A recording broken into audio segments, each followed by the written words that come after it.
Hi, this is Keeping Score Games, and tonight we're talking about Final Girl by Ryder Games. It's a solo experience. In order to play it, you need this core box here, as well as at least one of the motion picture boxes, I think is what they call them. And tonight we've got the core box and Camp Happy Trails.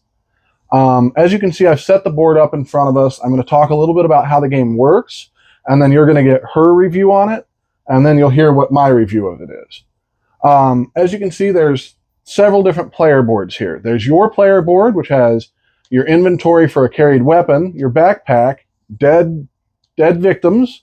It has your horror track, which determines whether you're going to roll 1, 2, or 3 dice, depending on how scared you are. Your time track, which means you'll be able to use that many actions. And then whatever time you don't use, you can use to purchase more action cards, which would be set up over here in a tableau. Hans is going to have as much health as his card says up here, plus any bonuses from cards or things he has. As you can see over here with the little red dot, that moves up with each kill of a victim. If that happens, eventually he'll get more horror, marked by this. He'll unlock his dark power card, such as this.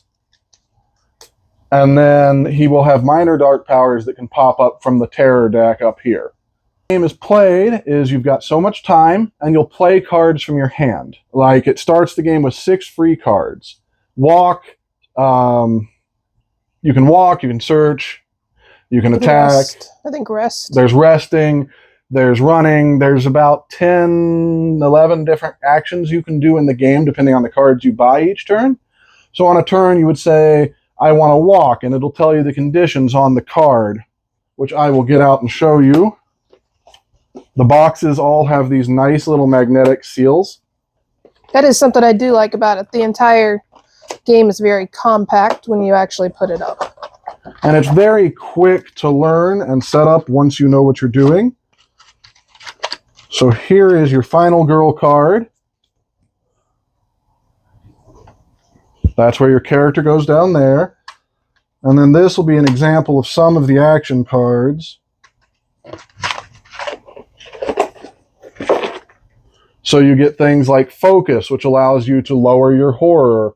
And you can, if you roll 2 correct dice, which have the star symbol, 5 and 6 are stars, 3 and 4 let you discard 2 cards from your hand in order to make them a success. 1 and 2 are just strict failures. So on Focus, you can see that if you get 2 successes, your horror goes down and you gain 2 time. If you get 1 success, your horror goes down, but you lose a time. And if you just whiff the whole thing, you lose 2 time. Not real great to fail on that. Of course, better cards have higher stakes. 2 successes will do less. It'll do 2 damage and lower the horror. 1 will do 1 damage and lower the horror and stop the turn. And then if you fail, you lose a health, he gains a horror, and your turn stops. Things like that. But that's what these cards are all like. She has to unlock her secret power at the end of the game, which is a damage bonus against the villain. And that happens after she rescues 6 people, So right? on the board right now, you'll see at the beginning of my turn, let's say I have a walk out here, which I don't think I grabbed, but a walk would say 2 successes. So for the sake of argument, we'll say I rolled 2 successes, which I actually just did. That never happens in the real game. You never get that lucky. Anyway, so walk is you can move up to 2 spaces. I'm going to move in here, and since it's a light green spot, it's an escape route, which would save these 2 victims that are with me. You can have 2 victims at a time. Some effects will make it so you can't have that many follow you. And in order for the victims to escape, they have to be in a square with you. So they would go down here, which lowers the horror 1 and gives her 2 extra time. Now, you would have lost the time for walking, so you're at 7 instead of 6, but that's a great opening move for a turn. Now, say, I do a couple other things on my turn, and we'll say I end up right here. So that's where my turn ends. Now, if you look at Hans, he's going to do 2 things on his turn. He's going to move up to 3 spaces, depending how high up on this track he is, or he's going to attack. He's always going to do those 2 things, and the way Hans is currently set up is he's heading to attack either the Final Girl or the victims. So Hans moves once currently. He moves in here. He's going to stab a victim. A victim is going to die. When that happens, it's going to go over here, and you're going to move your horror track up 1, which means you gain a horror, which moves it from 5 to 6, almost putting you in the 1 die track, which is rough. And then you have to roll panic for the surviving victims in his square. And I rolled a 1, which means according to the little numbers on the board, this guy's going to panic away from me and away from Hans. Now, that's the basic setup of a turn. There's a bunch of different things that can happen. You can have an event get played. These terror cards are almost never good. This one gives you an extra horror and makes you play an event, so you can pull another event card, which is probably bad. You can go in these 3 spots over here, which are the cabins, the docks, and the utility shed to search if you have the search command in your deck. There's all sorts of cool things that can happen. What I really love about it is how hard it sticks to the theme. It feels exactly like a cheap but really fun slasher flick from like the 80s or maybe even the 70s. This one definitely evokes like Jason and, Crystal Lake and that kind of thing because it's a camp. They have 3 full seasons and I think like 3 or 4 standalones that you can get for this. And believe you and me, I'm a big fan.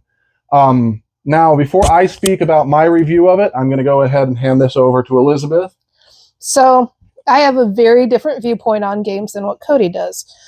First off, I'm a very new gamer, and I'm not a horror fan at all. I like cute games, like with cute little animals and cute little plants and like happy stuff. The only thing happy about this is that it's Camp Happy Trail. I'm also not a big solo gaming fan, personally.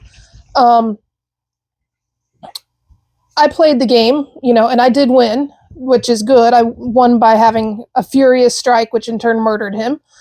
But for me as a newbie gamer, this rule book is huge. I mean, there's 30 some odd pages in this rule book, and there's a lot of moving parts. Like, you have to pay attention to what these cards are doing, and depending on what it is you're rolling, there's various things that are going to happen. Then this board causes different things to happen. And then when Hans does his stuff, different things happen. Me personally, it's a lot to keep track of. And because it's not necessarily a genre that I'm really into, it's not my favorite. I mean, I get the appeal for people that love horror and people that are solo gamers. Maybe you don't have anyone to play with. But me personally, the thing I like the most about it is the fact that it folds up into itself. Which I can show you here. So like all the parts that go back into these like seasons, the different like locations and whatnot, the boards become the lids for everything. So it does just store like really nicely. Boris, give me that card right now, dog. Excuse me, the dog. We have a new puppy. His name is Boris. He's a half Great Dane, and he's only 3 months. So he's 99% shark right now. So sometimes gaming with him is unique. I do like the fact that Final Girl seems to be very, that's what I'm thinking of, very interchangeable. So you can take the killer from this season, put him in another season, and play a completely different game. So there's endless expandability to what it is you're trying to play. But for me personally, it's kind of a rule-heavy game and too many moving parts, and it's horror, which I get scared easily. So not necessarily my cup of tea, but I appreciate it for what it is. So if you had to score it think about new gamers in general. If you had to give it a score for approachability, let's say you like horror and that's your kind of thing, and you want something you can play by yourself while I'm at work or something. As a new gamer, if you were thinking about other new gamers, how approachable would it be from that standpoint? So out of 10, I would probably say like a 4. Okay. And it's mainly because there's a lot in this book. There's a lot of steps that you have to do. I mean, just the basic game overview and play literally goes to like page 21. And as a brand new gamer, that's a lot to read and digest, especially if you're not used to keeping track of this many things all at once. I mean, I had Cody sitting beside me when I was playing it, and I still had to ask him, okay, so this does what exactly? And I kind of got the concept by the end, but the setting up of everything was a lot for me personally. So what about you? So coming at it from the point of view of somebody that's played way more board games than most people will probably ever get the chance to play, I love it. I do. It's the intermixable. You can take the final girls and villains from one box and use them in any other box. The amount of modularity to it and the amount of different spins you can put on how you play this game means that as soon as I get more of it, it will be hitting my table regularly. I mean, and before I played this, I was not a solo gamer. You could not have convinced me that I would rather play a solo board game than a video game or watch a movie or something else. But I fell in love with this almost immediately. And it's because it's so thematic and it's such a well thought out puzzle that you have to play to try to keep one step ahead of the killer. And just everything about it just caught my attention immediately. I think Van Ryder, for normal gamers, for people that don't mind taking a chance on a solo experience, if the theme strikes your fancy, or maybe even if it doesn't strike your fancy, it's a solid game. I mean, I haven't played something that gave me that feeling of completeness that this modularity did in a game in a while. This is something that I will happily play every version of ad nauseum. I mean, I could see this hitting my table by myself while she's at work or something, 2 times a week just to try different variations with different Final Girls. And I'm really excited to do more of Final Girl. I'll probably have a write-up with a little more detail about some of the other sets they have and things on our webpage, which is keepingscore.wordpress.com. It'll be in our links at the video and everything else. But I'll do a further write-up for you guys on it there, explaining some of the other things that they've got for this, because it's really cool. So cost-wise, what are you looking at to get into Final Girl? So cost-wise, you're looking at about $40 to get this. Oh, hello, Cat. You're in there, too. That is Winston. I welcome him to the channel. Cost-wise, to get this set, which is the starter set, which comes with the core and Happy Trails, you're looking at about $40. I think you can get it a little cheaper, or you might have to pay a little more depending on where you order it from. But it's a great little starter set. Each additional film is about $20 to $25. And if you're like me and you just want the whole kit and caboodle and you want it to look nice, they have these lovely Ultimate Season boxes that I'm a real big fan. As a gamer that plays games on a regular basis who loves tabletop, I give this a solid 9 out of 10. I mean, it is about as good an experience as I could hope for from a solo game. And it hit every note that I love about board games and tabletops and the puzzles that they can give you, even solo. So you've heard it, mixed review, and a lot of it's because of our differing viewpoints. Me personally, the amount of money that I would spend on this, I could spend on a game that I could play with more than one person. So that's kind of one of my other drawbacks to this game, is that I see like the big picture of, if I'm going to spend $30 to $40 on a game, I want to be able to enjoy it with multiple people and not just be like, this is my special game and nobody else gets to play it. Now, in the defense of this, I played this game by myself a couple of times, and I played it with my son and helped coach him through it, and he loved it, by the way, which is not something my son usually says. Usually he's like, I don't want to play a tabletop game, Dad. I want to play on the Switch.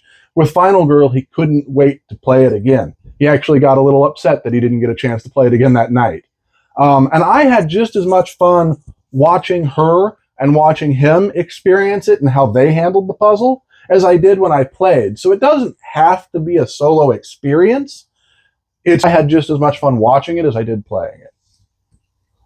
Okay, well, so that's our review for Final Girl from Van Ryder Games. So check it out. And since we're keeping score, I was 2-1 on wins and losses. She was 1 of 1 for wins. So pretty good job. So thanks a lot for tuning in. Don't forget to hit like and subscribe, and we will see you again next time. Thank you. Good night.